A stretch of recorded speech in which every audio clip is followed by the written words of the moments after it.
Imaginemos que nuestro hijo de 10 años llega un día y nos dice, está muy preocupado. Tenemos un hijo de 10 y está muy preocupado, está tan ansioso que no puede comer, que no puede dormir. De manera que le preguntamos, ¿qué te tiene así, hijo? Él nos mira y dice, papá, estuve pensando que no tengo un plan de jubilación. 10 años el mocoso. O imaginemos que nuestra hija de 4 años, 4 añitos, llora desconsoladamente en la cama. ¿Qué te pasa, corazón?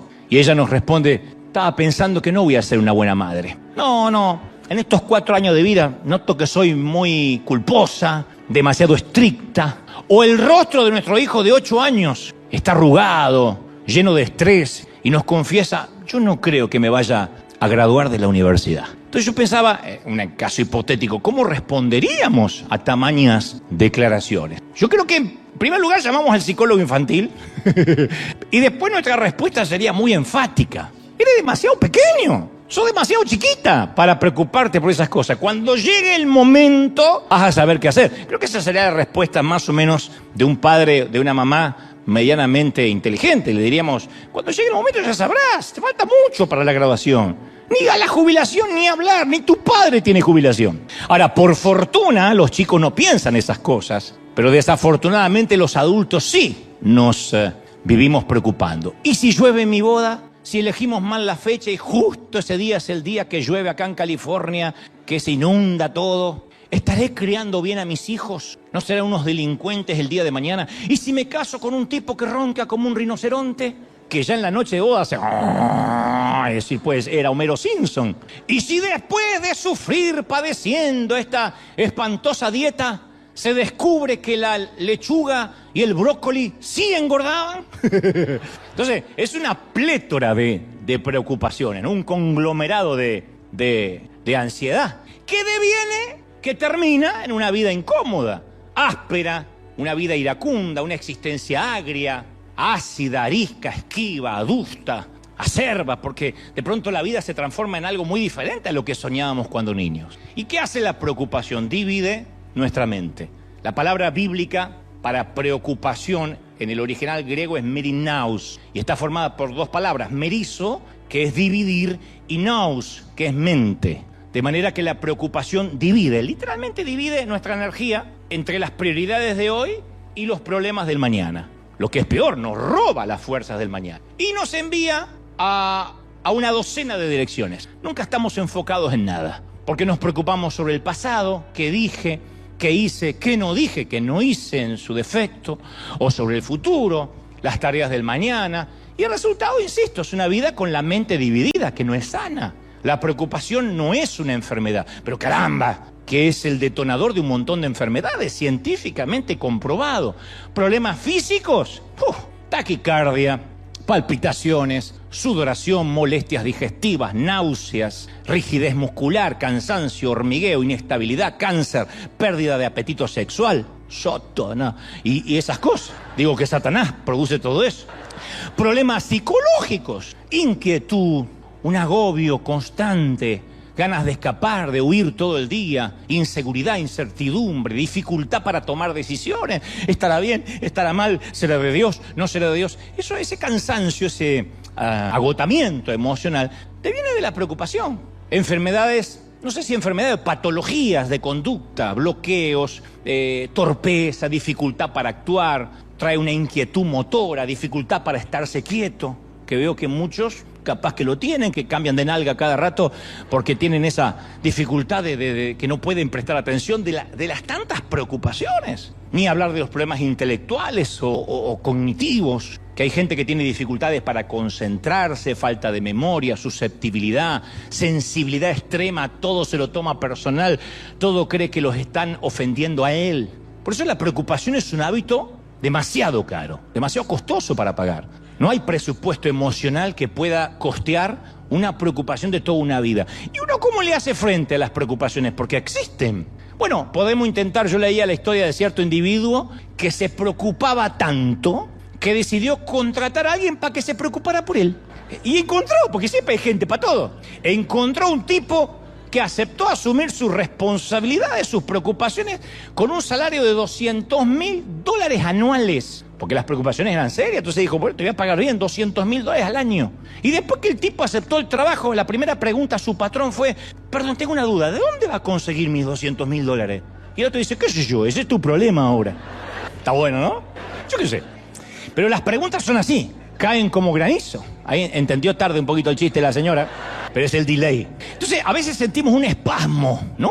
En la parte de atrás del cuello, sí, y de repente se cuela una nueva categoría de preocupación que no teníamos, una nueva categoría cognitiva. ¡Uy, un tumor! Como le pasó al abuelo, que estuvo un año en quimioterapia y después se murió. Entonces empezamos a pensar, ¿cómo voy a lidiar con la quimio? ¿Quién va a cubrir el tratamiento?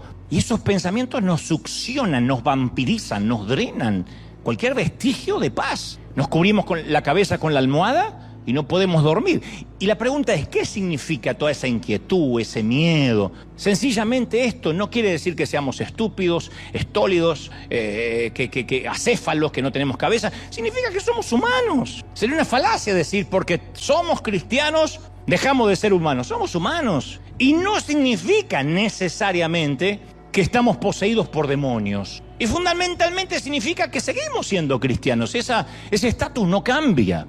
Jesús mismo luchó contra la ansiedad. Estaba en el huerto de Getsemaní y oró en 3 ocasiones para no tener que beber esa copa del dolor. Y su corazón, dicen las Escrituras, que latió con tal furor que se le reventaron algunos vasos capilares y bajaron gotas de sangre por su rostro. Sudaba sangre, literalmente, que es algo médico, cuando se revientan los vasos capilares debido a la presión, a la depresión, a la ansiedad.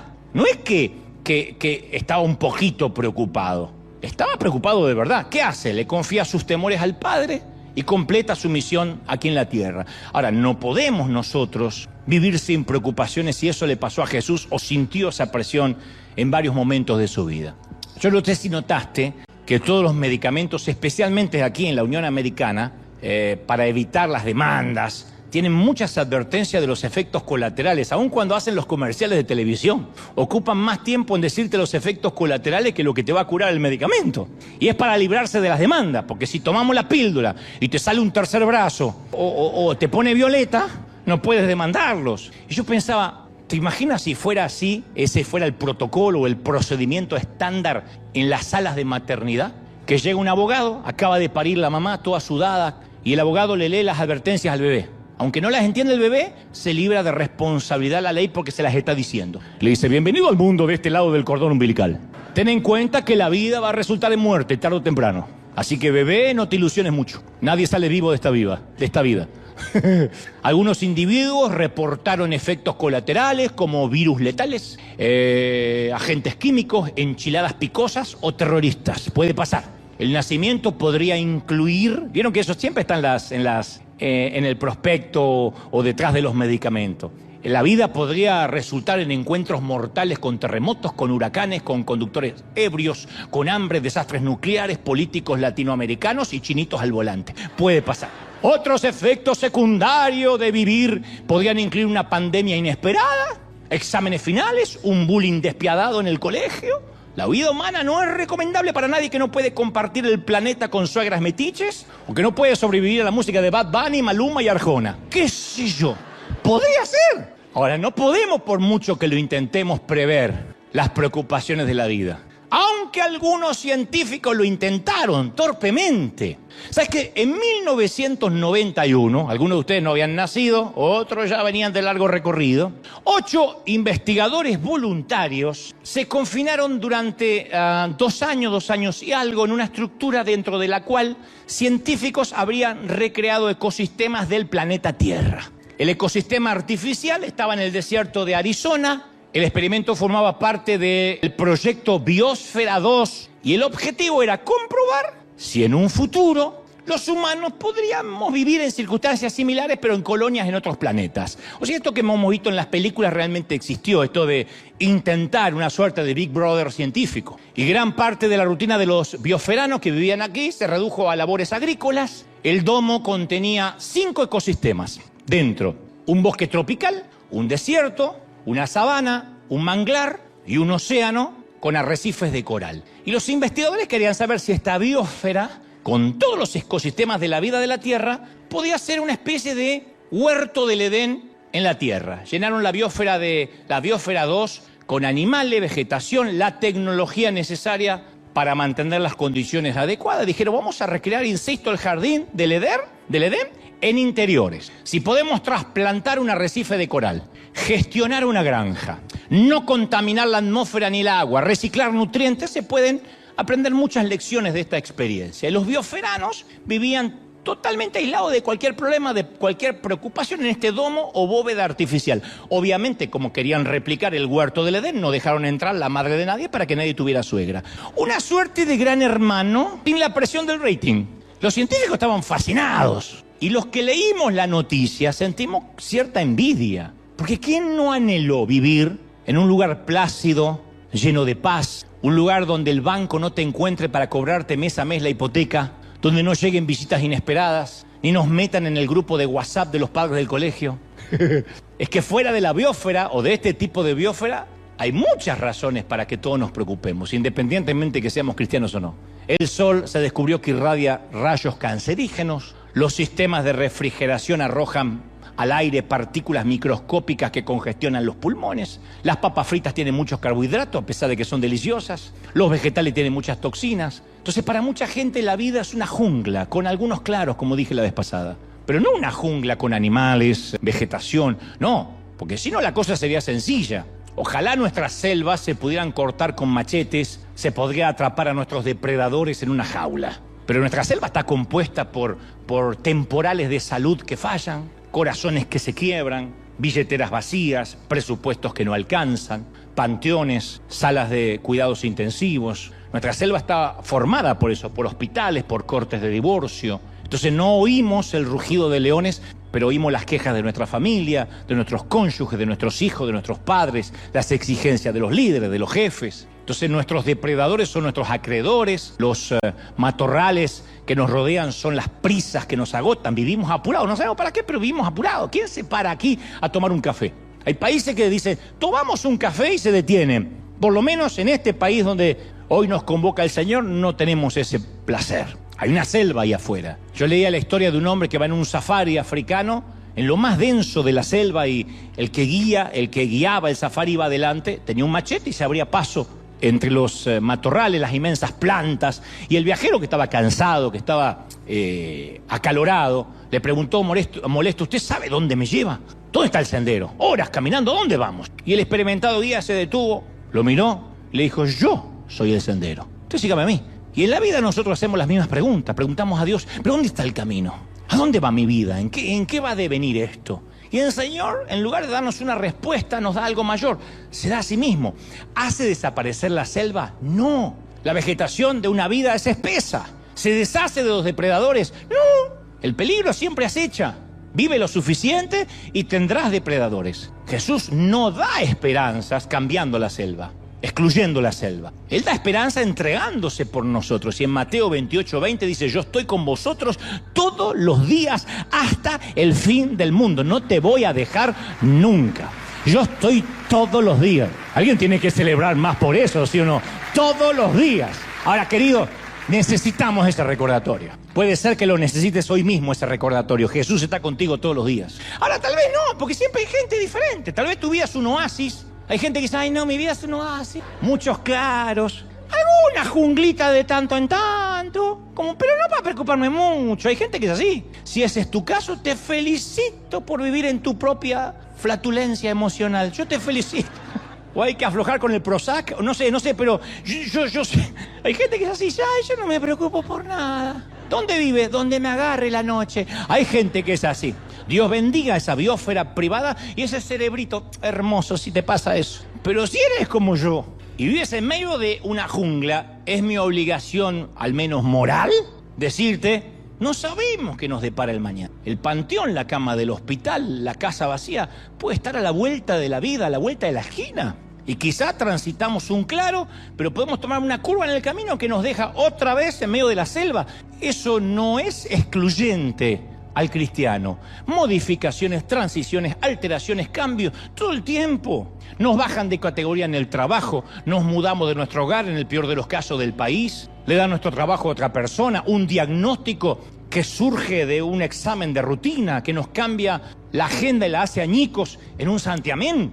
¿Qué persona vive sin sorpresas? Yo siempre recuerdo el resumen que hizo Salomón en Eclesiastés 3:1. Yo cuento al menos 28 temporadas. Tiempo de reír, tiempo de llorar, tiempo de plantar, tiempo de arrancar. 28. O sea, Dios nos da la vida en la forma que controla su cosmos, a través de estaciones, de tiempo. Pero cuando se trata de la Tierra, todo el mundo entiende la estrategia. La naturaleza necesita el invierno para descansar, la primavera para despertar los brotes. Y cuando vemos los primeros brotes de los árboles, no nos metemos bajo un subterráneo o en un sótano. Tampoco tocamos sirenas o alarmas cuando vemos los primeros colores del otoño. O la nieve, o nos sorprende la lluvia. Decimos, bueno, tiempo de lluvia. No nos perturban los tiempos de la naturaleza, pero nos perturban los cambios de estaciones en la vida personal. Yo sé que estás pensando, y bueno, ¿por qué Dios permite cambios envueltos en tragedia? Y yo no creo, sería tonto, torpe, que te pueda dar yo ese tipo de respuesta. Está por encima de mi capacidad intelectual y espiritual. Quien trate de dar esa respuesta te está timando. No te puedo decir por qué hay cambios envueltos en tragedia. La deformación de un hijo, la devastación de un terremoto. Yo sé que pareciera que todo eso no hace sentido. Al menos si no lo miramos con salud. Al menos si no lo miramos con una perspectiva eterna. ¿Ve? La mujer de ese dijo, mira cómo estornuda lo tenía que haber sabido antes. Cambios, cambios, cambios. Ahora, lo que no hace sentido en esta vida, capaz que hace perfecto sentido en la eternidad. Yo te voy a dar un ejemplo, una prueba. Volvamos a las salas de maternidad. Tú mismo cuando estabas en el vientre de tu madre. Yo sé que nadie recuerda esa época prenatal, así que te voy a hacer un recordatorio. ¿Qué pasó durante ese periodo? Cada día de gestación en la panza de tu mamá te preparó para tu vida hoy en la tierra. Se solidificaron los huesos, se te desarrollaron los ojos, el cordón umbilical enviaba los nutrientes a donde tenía que enviarlos. Tu cuerpo crecía. ¿Cuál fue la razón para que te pudieras quedar nadando en la oscuridad del vientre? Todo lo contrario. El tiempo del vientre te preparó, nos preparó para este tiempo en la tierra, haciéndonos apropiados para la existencia después del parto. Algunas cosas que teníamos no las usábamos, teníamos nariz pero no respirábamos. Viste que se ven las ecografías, ¡ay, tiene la nariz del abuelo! Esas cosas raras que solo las mujeres ven, que los hombres siempre vemos un bichito ahí raro, pero las mujeres ven algo lindo. Se te desarrollaron los ojos, pero no podías ver. La lengua, las uñas, el cabello, no tenían función alguna mientras estabas en el vientre de tu madre. Y hoy lo tenemos. Nos alegra tenerlo. Entonces, algunos capítulos de la vida a veces parecen innecesarios de este lado del sol. Igual que las fosas nasales en un niño que todavía no nació. El sufrimiento, la enfermedad, la soledad, los holocaustos, los martirios, los huracanes, los abusos. Si asumimos que este mundo existe para hacernos felices, y bueno, estas atrocidades no califican. Pero si la tierra es el vientre de nuestra madre, y si esta tierra oscura es la placenta sin luz en la que nos toca nadar, Pablo le dice a los corintios en 2 de Corintios 4:17, esta leve tribulación momentánea, mirá qué definición de la vida, leve tribulación. Yo quiero vivir muchos años. Pablo dice, tu abuela, leve tribulación, produce en nosotros un cada vez más excelente y eterno peso de gloria. Eso es maravilloso. ¡Aleluya!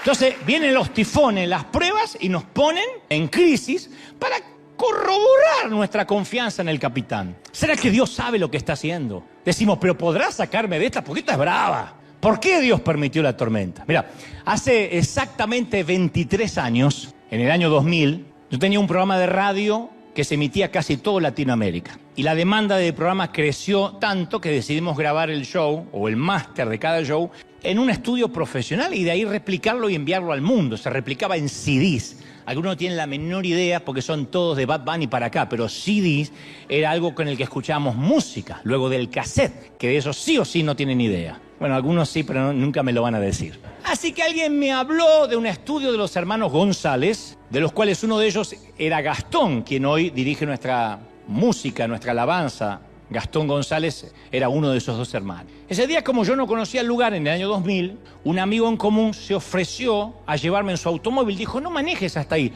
yo te llevo, es complicado llegar. Y era complicado llegar. Me dejó temprano por la mañana, me dijo, voy a pasar por ti de regreso cuando me digas. Le digo, acá voy a estar 8 o 9 horas, así que pasa por mí a la noche. Nos presentamos con los chicos del estudio, conocí a Gastón ese mismo día y comenzamos la grabación. del programa de radio. Gastón y su hermano nunca habían trabajado conmigo, no conocían mi método de trabajo, que yo todo lo hacía en tiempo real. Aunque estábamos grabando, yo quería sentir que el programa era en vivo, no quería cortar nunca. Yo dije, hagamos esto sin corte, sin detenernos. Teníamos que grabar 10 programas en 8 horas. Así que, como no entraban, yo decía, pero no van a entrar, no importa. Vamos a hacerlo para que, si tengo que extender 10 horas, nos extendemos, pero no cortemos. Y ellos comenzaron a cortar. Cada vez que yo pedía un tema musical, yo decía, vamos a tal tema musical. Cortaban, decían, corte. Luego le agregamos el tema. Yo pedí un efecto, corten. Aquí anoten un papel, luego le ponemos el efecto. Dije, no vamos a terminar nunca. Daba paso a la sección del show y decían, ahí después lo agregamos. Así que decidí, por una hora de intentar torpemente llevarme de acuerdo, eran distintos métodos de trabajo, decidí que no iba a grabar con ellos hasta que no entendieran mi estilo. Yo tenía 32 años, era un muchacho impetuoso, enérgico, impulsivo, irreflexivo, apasionado, arrebatado y febril. En resumen, era un canalla al que le faltaba madurar. Pero todo lo otro me hace ver más espiritual, pero un canalla. Tenía 32 años y las cosas no se hacían como yo quería. Así que le dije, me voy ya mismo. Muchachos, no te vayas, me voy ya mismo, resuelvan esto, yo no vine a trabajar así. Me di media vuelta y salí. Hice un desaire así, dije, hasta acá llegamos, muchachos, me voy. Y una vez en la vereda, así de porte airoso, brioso, gallardo, me acordé que me habían traído, no tenía auto. ¡Pum! Estos cerraron la puerta. No estaba dispuesto a tragarme mi orgullo y de volver a entrar y decir, bueno, mejor me quedo porque no tengo transporte. Ya había hecho un desaire. Que no es un tema menor. Ustedes dirán, pero no tenías un teléfono. Sí, tenía un Motorola con tapita. Que algunos no tienen la menor idea de lo que estoy hablando. La dama que se rió, no te rías más porque te delata. Pero era un Motorola con tapita. Estábamos en el 2000, el Uber no se inventaría hasta el año 2008 en París. Quedarme 8 años ahí era una locura. Así que después de muchos años que no lo hacía, me subí a lo que en Argentina se llama un colectivo, en algunos países un camión, bus o transporte público, que pasó por la esquina justo y tenía un cartel que decía Liniers, que era una terminal que yo conocía. Y supuse, bueno, me tomo este colectivo, este bus, este camión hasta Liniers y de ahí me tomo un taxi hasta casa. Subí, le corroboré con el chofer, le dije, caballero, ¿este va a Liniers? No ve el cartel, me dijo. Que siempre son tan amables, somos tan amables los argentinos.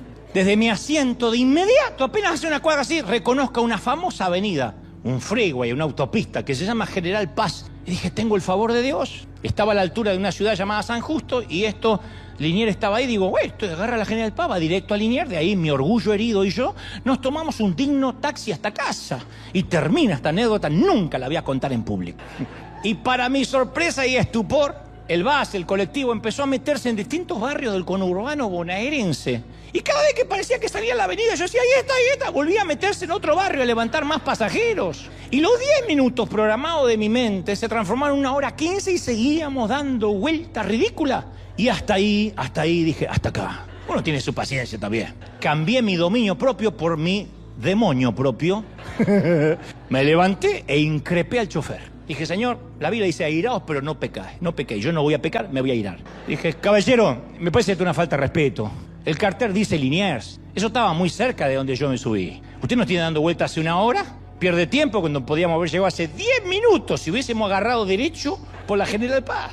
El chofer que no era, no quiero describirlo mal, pero no era, a ver, voy a decirte lo que no era. No era un universitario egresado de Harvard, ni venía de Silicon Valley y en sus ratos libres manejaba el bus. Respiró hondo, me miró por el espejo con profundo desprecio, como nunca más me volvieron a mirar, y me dijo con una voz cuasi mafiosa, sentate, flaco, y cerrá la jeta. Esta es una línea de transporte público, no es un taxi. Estoy siguiendo el recorrido que me corresponde, sentate. Y acto seguido, por si me quedaba en duda, me hace una oferta que no pude rechazar. Sentate, flaco, o bajate en la próxima esquina. Y me senté. Podía haberme quedado el resto del día parado atrás del chofer, exigiendo que tome el rumbo que yo quería, o podía someterme a la verdad absoluta del recorrido, del itinerario. Como un lord inglés, me senté, media hora más tarde, con mi ego humillado y las nalgas acalambradas, bajé en Liniers. Pero a veces nos paramos detrás del asiento del conductor de Dios, convencidos de que sabemos cómo tiene que ser el recorrido de nuestra vida. Señor, yo les pido buena salud, reclamo por una vida feliz y decreto una economía estable. Y muchas veces Dios nos mira y dice, sentate, flaco. Gorda, sentate. Nah, esto no es parte del viaje que tengo planificado para ti. Te asigné una ruta que va a pasar por el barrio de las pruebas, el valle de las adversidades, y podemos zapatear todo lo que queramos, podemos tomar una decisión de pasajero obediente y dejar que nos lleve el chofer. Yo sé que Dios es mi piloto y Él sabe qué es lo mejor para mí.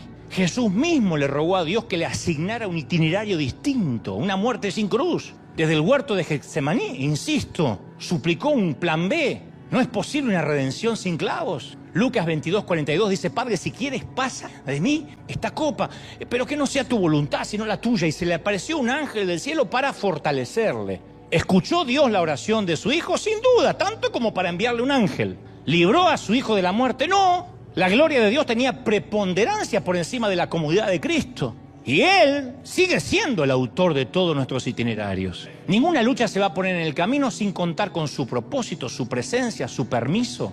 Nunca seremos víctimas del caos, del destino. Queda eliminada absolutamente la arbitrariedad en esto. Somos más que una veleta meteorológica que gira en la dirección dictada por los vientos de la fortuna. Suerte. Nosotros nunca tenemos que decir suerte, porque nosotros no vamos a la suerte. ¿Acaso Dios nos va a abandonar al capricho de los ladrones desquiciados, los bandoleros ambiciosos o los perversos? Ni se nos ocurra pensarlo. Isaías 43:2 dice: cuando pases por las aguas yo estaré contigo y por los ríos no te anegarán. Cuando pases por el fuego no te quemarás, ni la llama arderá en ti, porque yo, Jehová tuyo, Dios de Israel, soy tu Salvador. Alguien tiene que celebrar esa promesa. ¡Aleluya! Nada se pone en nuestro camino si primero no pasó por el filtro de su amor. Y ustedes dicen: pero si Dios es mi guardia y mi piloto, ¿por qué todavía me pasan cosas tan malas? Bueno, vamos a razonar juntos un momento. Primero, ¿realmente a todos nos pasan cosas malas? Porque es posible que Dios y nosotros tengamos definiciones distintas de lo que es algo malo, como sucede con padres e hijos. Busquemos en el diccionario de un hijo adolescente lo que son cosas malas. ¡Ay, no lo puedo creer! ¡Tengo un barrito en la nariz! ¡Hoy sábado! ¡Ah! Eso es malo. Es malo que no lo dejen salir hasta tarde un viernes. Es malo un examen de física. Y te dicen: mamá, esto no es vida, se me tildó el celular. Eso es malo. Un padre tiene una perspectiva diferente. Los barros en la cara van a desaparecer. O no, te lo vas a maquillar de por vida. Cuando seas adulto vas a valorar llegar temprano a casa. Y los exámenes de física pasan. ¿Es un inconveniente? Sí. ¿Una adversidad? Seguro. No obstante, no son malas esas cosas por definición. Vamos a reservar ese adjetivo, cosas malas, para las salas de emergencia, las diálisis, la quimioterapia, los cementerios. Lo que es malo para un niño no siempre es malo para un padre.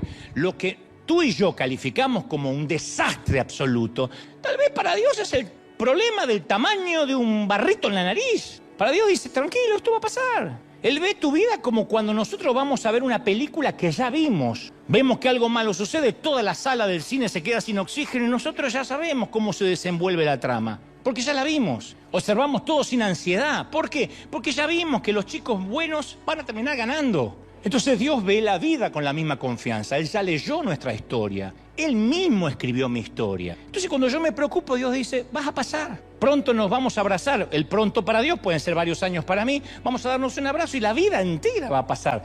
Esta leve tribulación momentánea. Entonces, ¿no te encantaría dejar de preocuparte por todo? Alguien tiene que decirme amén, ¿sí o no? ¿Qué te parecería una vida controlada? ¿A mí sería espectacular? Bueno, es justo lo que Dios ofrece. Una vida free, libre de preocupaciones, no menos preocupaciones. Él dice: yo te puedo ofrecer una vida sin nada de preocupaciones, que no es lo mismo que sin nada de problemas, sin nada de preocupaciones. Él creó una biosfera ideal para nuestro corazón en Filipenses 4:7. Por nada estéis afanosos. No dijo: bueno, algunas cosas, qué sé yo. Nada. Sean conocidas vuestras peticiones delante de Dios en oración, en ruego, con acción de gracias, y la paz de Dios, que sobrepasa todo entendimiento, guardará vuestros corazones y tus pensamientos en Cristo Jesús. Ese es el domo, esa es la biosfera. Él sintetiza la preocupación en dos palabras: irrelevante e irreverente. Mateos 6:27 afirma: ¿quién de vosotros, por mucho que se afane, podrá añadir a su estatura un codo? ¿Lo vieron cantando a Nando hoy acá? Por mucho que baile, ¿vos te pensás que va a crecer? No, pero que estoy preocupado. Y no importa, no le añaden un solo segundo, un solo centímetro a la vida. Por eso es irrelevante preocuparse, porque la preocupación no altera nada. ¿Cuándo fue la última vez que resolvimos un problema preocupándonos? Me atrasé en el pago de las cuentas. Así que resolví preocuparme por completo. ¿Y sabe qué? Funcionó. No, de verdad, unas cuantas noches sin dormir, indigestión, vómito, algo de diarrea. Le grité a mis hijos, me comí las uñas de las manos. Por arte de magia, el dinero aparece el otro día en el escritorio. ¿Pasó? No, pasó la diarrea nomás, lo demás no apareció. Entonces la preocupación no mejora nada, produce dolencias cardíacas. Los investigadores concluyeron que de todas las cosas que nos preocupamos en la vida, ya cuando estamos en la estación final para irnos más allá del sol, descubrimos que el 40% de las cosas de las cuales nos preocupamos son cosas que nunca llegaron a suceder. Si se cae el avión, si choco, 40%. 30% de las cosas que nos preocupan tienen que ver con hechos inmodificables del pasado, que ya no las podemos cambiar. ¿Por qué hice? ¿Por qué dije? ¿Por qué no hice? 12% se enfocan en qué piensan los demás, en el qué dirán. Tampoco lo podemos controlar. Nunca vamos a agradarle a todo el mundo. No somos un billete de 100 para que todo el mundo nos ame. Y 10% se centra en la salud personal, que solo empeora cuando nos preocupamos. O sea que 8% corresponde a problemas reales. En resumen, nuestras preocupaciones son innecesarias 92% de las veces. No logra nada la preocupación. Es irreverente porque implica que estamos desconfiando de Dios. Cada vez que nos preocupamos estamos diciendo, yo de este chofer desconfío. Sí, me gusta cantarle los domingos, pero la verdad que no le confío nada a Dios. Jesús dijo, ¿y por el vestido por qué os afanáis? Mirá los lirios del campo, considera los lirios. No trabajan, no hilan. Yo os digo que ni aun Salomón, con todo su glamour, su gloria, su esplendor, no se vistió así. ¿Y la hierba? Mirá la hierba que hoy está y mañana se echa en el horno. Mirá cómo se viste la hierba. ¿No hará mucho más por vosotros? Dice en Mateo 6:28.